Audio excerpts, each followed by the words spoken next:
La situación en Europa sigue complicándose por donde quiera que se le vea. Tenemos un par de situaciones que son importantes de explicar en este momento. El fin de semana pasado vimos cómo se dio un rescate a los bancos españoles, un rescate que equivalió a 100.000 millones de euros. Esta cantidad es relevante y sin duda era importante poner dinero sobre la mesa, pero la pregunta que todos nos tenemos que hacer es si esto es suficiente para quitar dudas sobre la situación de la banca española. Desafortunadamente, creo que este dinero fue útil, pero por mucho no suficiente. En algunos estudios que han publicado varias instituciones, entre ellas JP Morgan, se estima que las pérdidas de los bancos españoles podrían ascender hasta 300.000 millones de euros, es decir, que solo se le está dando alrededor de una tercera parte de ese monto total. Esto obedece al hecho de que, si bien España tuvo una de las burbujas inmobiliarias más grandes del mundo, uno de los problemas que hay es que realmente no se ha reflejado en términos de precio la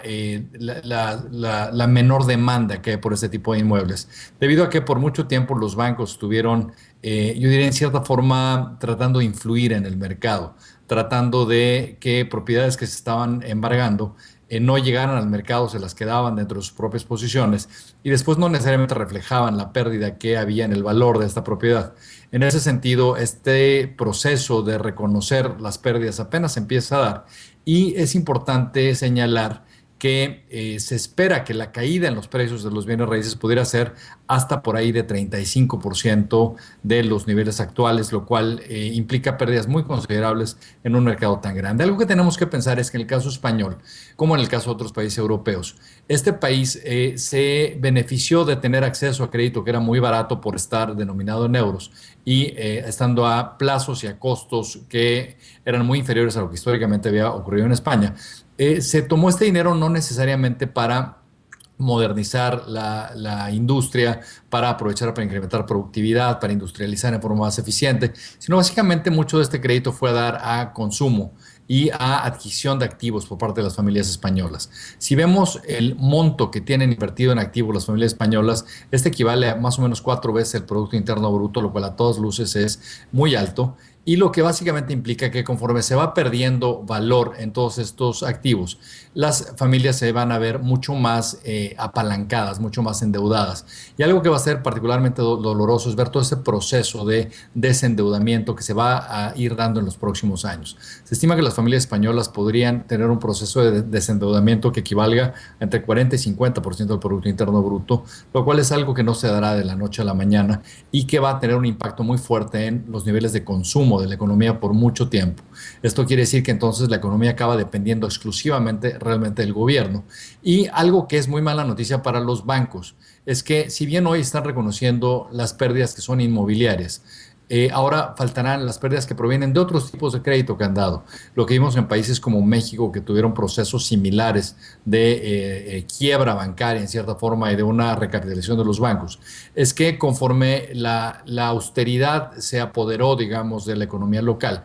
este proceso generó grandes pérdidas, por ejemplo, en tarjetas de crédito, en créditos al consumo en los bancos que se dejaron de pagar, y el deterioro de los activos bancarios se fue dando a lo largo de mucho tiempo. En ese sentido, entonces, esto será una situación muy compleja para el caso español. Lo otro que es un problema grande para España es que es un país que sigue mostrando un déficit en cuenta corriente relativamente alto, particularmente considerando la pésima situación económica que se tiene. Este déficit evolucionó de ser como 10% del PIB a ser todavía 4% del PIB, a pesar de que la demanda se ha colapsado. Y esto obedece a que España perdió competitividad de forma muy importante. En los últimos 10 años, los sueldos promedio en España subieron más o menos 5% por año en términos reales, mientras que la productividad aumentó alrededor de 1%. Para comparar con Alemania, en Alemania durante este periodo de tiempo los sueldos se mantuvieron sin cambio y la productividad aumentó. Esto quiere decir que si España quiere ser competitiva internacionalmente, tiene que haber un fuerte proceso de deflación interna. Lo que ocurriría en un país que tuviera una moneda propia sería que devaluaría, dado que España no lo puede hacer. Entonces la única alternativa que tiene es que la situación financiera del país sea tan mala que esto lleve a que los sueldos se contraigan, a que los precios internos se contraigan y a que eso permita que se recupere competitividad, lo cual es extraordinariamente difícil y doloroso hacer cuando ya es un país que tiene niveles de desempleo de alrededor de 24% y cuando el desempleo entre jóvenes es de más de 52%. Entonces, lo que a mí me parece que va a acabar ocurriendo es que España va a necesitar otro paquete de rescate, además de lo que se tenga que hacer para seguir recapitalizando los bancos, un paquete de rescate el año que entra que se va a necesitar a nivel del gobierno español, porque no hay forma que tenga los recursos para hacer frente a todas estas necesidades. El gran tema en Europa, en esta semana en particular, será que, dado que hay elecciones en Grecia, existe la posibilidad de que la izquierda gane. Creo que es probable que no ganen, pero sigue siendo altamente posible que sí den esa sorpresa. Podríamos vernos con la muy difícil situación de que a Grecia se le tenga que orillar de la eurozona, que lo tenga que correr de la eurozona básicamente porque la izquierda cree que pueden quedarse dentro de esta zona sin hacer, sin honrar los acuerdos que el gobierno anterior hizo para el paquete de ayuda que recibieron.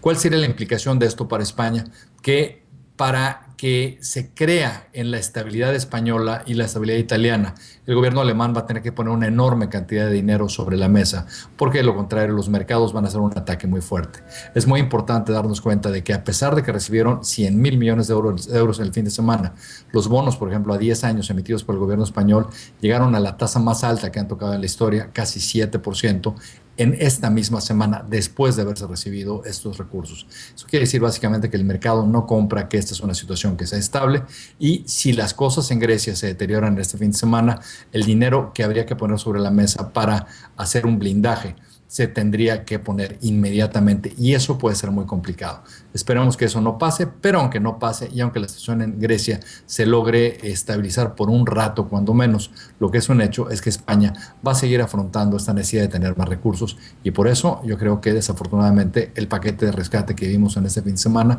fue el primero de muchos otros. Hasta la próxima.